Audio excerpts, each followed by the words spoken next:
So in tonight's Friday Night Photoshop, I'm going to be talking about tipping color images to black and white. And there's lots of different ways to do this in Photoshop. There are some ways that are better than others. So let's take a look at this. Here's a graphic that I made up. It's pretty straightforward, and the message I think is pretty clear, especially the bottom line. It said admission is free, no need to pay 25 bucks. That's a good deal. I think we all like free things. Now, look at what happens if I'm going to tip this to black and white. A real simple way to do that is to go and do Control U and then simply say desaturate. So let's just go and desaturate this. Now I'll say OK. And I think you'll notice that the message is slightly altered now. Before it was a free program, just by simply tipping this to black and white, now it's a $25 program. So what I'm showing here is the fact that just desaturating isn't necessarily the best way to do it. Let's look at another sample. If I have this picture of this fern, and let's say I'd like to make this black and white, well, if I just go do that Control U and just simply desaturate, I think you'll find it's pretty tough to find that fern. So there's got to be a better way to do this, yet still make it black and white. That's where Channel Mixer comes in. So if I simply go up to Image and then go to Adjustments, and now I'm going to go over here to black and white. See how I got there? Image, Adjustments, black and white. And when I click on this, you're going to say, but Mike, that doesn't look really good. No, you're right, it doesn't. But we can make this black and white with different contrasts by simply picking on the colors that were there. And if you recall, and we can do this, that fern is green and the background is fundamentally orange with all the pine needles. So if I come in here and take just the green slider and move this up, that fern's going to get a little bit brighter. And I think if I take the yellow, that's going to make an even bigger difference because there's a yellow component in the green. And now if I were to take the red and maybe go a little bit darker, and I may even come down with this green a little now, but look at what I've just done. I've really been able to dig details out that just simply desaturating would not have done. And what you're seeing here is still a black and white image, but there's a lot more to it than just simply desaturating. And that's the message that I want to talk about tonight. So about this channel mixer, what if I didn't know what colors are in here? If I simply, and you notice how this has got an eyedropper, if I simply click on this, on the image itself, I get a scrubby, don't I? See the little hand with the two arrows? I'm left clicking, and if I just simply move the mouse left and right, I'm affecting the one slider that is affecting that one color. And I'm just changing the luminance of it. But the point is, this is now a black and white, and let's just say okay to this. And that's a lot better than where I first started by simply desaturating. So I'm going to try another image. One rule of thumb, by the way, is to make the image that you wish to tip to black and white the very best color image you can make. So in this case, I'm going to add a little bit of saturation, because this is going to help me in the end, because now I'm going to be able to pick on the reds, pick on the blues, and some of the greens and some of the yellows down here, and I'll have more contrast. I'll be able to do more with it. If I started with something really flat like this, it's a little hard to pull the details out of that when I tip it to black and white. And I don't want to go overboard with this. And there's ways to do saturation, but for what we're doing, this is just going to be fine. So I'm just going to say okay to that. Now, I would like to pull out layers, so I'm going to go Control J twice. So I've basically duplicated the background 2 times now. For comparison's sakes, I'm going to take this one and do the Control U, and I'm simply going to desaturate and make that black and white. Maybe I'll even lighten this up just a little. And there we go. So that's black and white, but can we make a better black and white? So let's go up to Image and then Adjustments and choose black and white. Now, instantly, I think that's a better black and white than what we had before. But let's see what more we can do with this. Now, that sky was pretty blue, so if I simply click over here, I can make that even darker. I could come over here to the lighthouse. I could lighten this up. I could even lighten up this roof. There was a little bit of color here, not much. Mostly that was the spill light from the blue. And we could lighten up the lawn. Can we do anything inside the lighthouse? Not much, because that's a lot of spill light from the blue. All right, I can do this preview. We can see where we were before, and here's where we are now. There is some blue in here too. There we go. So let's just say I like that, and I'll say OK to this. Let's just compare what I did with Channel Mixer versus simply desaturating. That looks pretty plain to me. That's just desaturated. This one, we got a lot more contrast. We see more detail in the sky. And overall, this just looks a little punchier. Now, because this is on a layer, I could take the opacity and simply blend back some of the layer before. That's so basic. And I could actually combine those two and come up with a really nice black and white image that pulls details out of the clouds and gives me some nice tonality in the scene. So let's look at another image in another way that we can tip things to black and white. This came to me as a JPEG, but I'm going to do a Control R, which is going to open this into Adobe Camera Raw. Now instantly I'd like to just do some quick tweaking on this just to lighten this a little because this was in the fog. It's really kind of a nice shot for what it is. We'll bring up the shadows just a little, and I'm going to come over here to color and intentionally punch these colors, because remember, if I've got more color, that's going to give me more contrast on the back end. Now you notice down here, I don't have a whole lot of options for black and white. I've got color mixer, but if I come up here and choose black and white, this color mixer now goes to black and white mixer. And if I open this up, you'll see I've got all these settings similar to what we had over on the other side. Wouldn't it be nice if I could come in here and affect this like I did before with the scrubbies? Well, I have this little sample tool here that if I click on this and move this over to one of these colors, watch what happens. If I click and hold, that was the red chair, and the other one was red too. I can lighten it or I can darken it. Maybe I'd like to lighten that just a little bit. This chair was green, and it's moving the aquas and the blues. So maybe I'd like to lighten that. What color was this one? This was a blue one. So we could make that one really dark. In fact, wouldn't it be kind of cool to have bookends?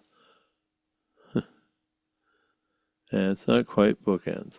But can you see how I'm changing the tonality of the gray on these? Maybe I like this one to be light, and I'd like this one to be light, and then this one to be dark, and this one to be dark. Oh, and he was wearing yellow, wasn't he? I can lighten that up, or I can darken that. Now, I do have the facilities over here of the sliders like I had before. And so knowing that he was wearing a yellow, oh, this is really affecting more of the rocks down below, isn't it? I didn't know there was so much yellow content down there. But you see what's happening here. And this is all in Adobe Camera Raw. Now, I still have the other facilities here, such that if I go to Effects, I can take the vignette and I can darken the edges just a little bit. And I can even come up here and choose a crop. Let's say if I'd like to have 16 by 9. And let's bring this in just a little bit so that we have just that gentleman and the chairs. I'm going to give him some lead room because he's looking out in that direction. So I like that. And by the way, when I cropped that, the vignette followed. I can take texture and make that a little sharper. And clarity, I could bring that up just a little. And I also still had the facilities up here of being able to overall lighten this. I can move this contrast around to get some nice tonality. Be nice to have a real dark black in there somewhere, maybe like that. I think I'd like to bring a little more contrast into this. And maybe even darken those whites just a little. All right, so that's a pretty good black and white representation. And because I'm in Adobe Camera Raw, I get to come in here and change the size of this. Look at this, the color space is now gray gamma. If I wanted to tip this to Adobe RGB, I should be able to do that. And then if I were to take the long side and make this pixels and go 1920, then the high side will be 1080. This is going to exactly fit high def TV. This might be a little too hot here. Maybe I'd like to bring that down just a little bit. I like that. And now I can open this. And now I have this opened, and there is the black and white version of that color image. And from here, I would just go ahead and save it as whatever file format I might like. For instance, from here, I could just say File, and then Save As, and maybe I'll just put in the designation BW for black and white, and we'll just save this. And there it is. Now, just for the fun of it, I've just tipped this to black and white. What would happen if I went into Neural Filters and said, what if we were to color this? Colorize. Let's just see what it does. I'll say OK to this. That's interesting, isn't it? These chairs look kind of a brownish now. The colors weren't popping like they did before. He didn't quite get it right between his legs here, though.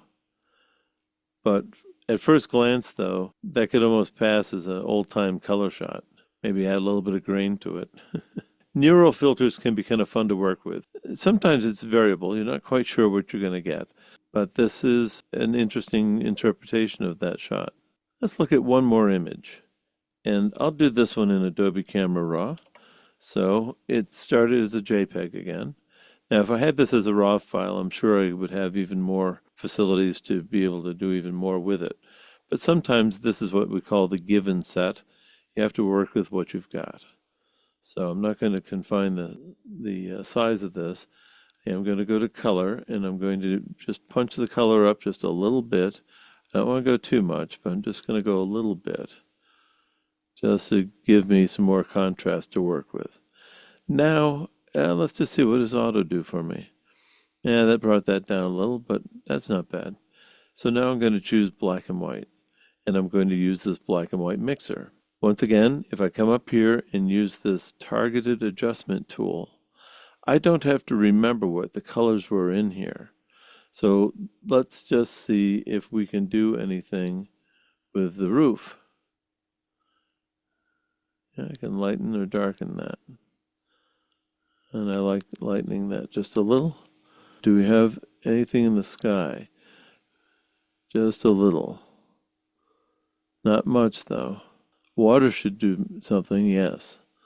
There's more color there, I should say. Let's switch back. I'm just going to toggle to where we started. And that's why there's really no color up here to do much with. There is some blue way up top. Let's see if we can do something with that. Can we find something up here? Oh yeah, that does everything. Now, to be honest with you, I don't need all this sky. I initially shot this thinking that it could go on a magazine cover, but this might make a nice square, maybe a 1-to-1. So let's just put this down like this. Maybe I'll put it right there. I like it without all the sky. And now I can come into effects, bring down the vignette, bring up a little bit of texture if I'd like. I can play with the clarity just a little. And then finally I might come back here and work with contrast, because I would like to get a blacker black, and I would like there to be a white that's just a little bit whiter white. Something like that. So this gives you a really nice tonality, a nice black and white. I might actually crop this even more, because we don't need all that sky. What if I were to crop this as a 8x10 or 4x5? And what if I bring in this corner a little bit? I think I'm going to like this better. Yeah, I kind of like that better. And I've got some pretty good tonality here.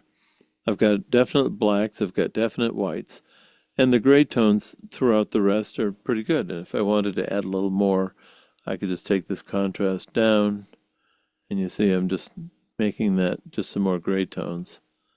I think I like that. And from here, I could just go ahead and open it, and and make a print. So let's just open this into Photoshop. So I've just opened this into Photoshop, and if I go up to image and then image size, remember I made this an 8 by 10? Well, that's a 4 by 5, isn't it? So if I made the width 5, I think you'll find the height will now be 4, or 3.99. We'll just do this. So now there's a 4 by 5 representation of this lighthouse, and that looks pretty nice in black and white. So there is tipping color images to black and white using a couple of different methods, some that I feel work better than others. Thanks for watching. We'll see you again.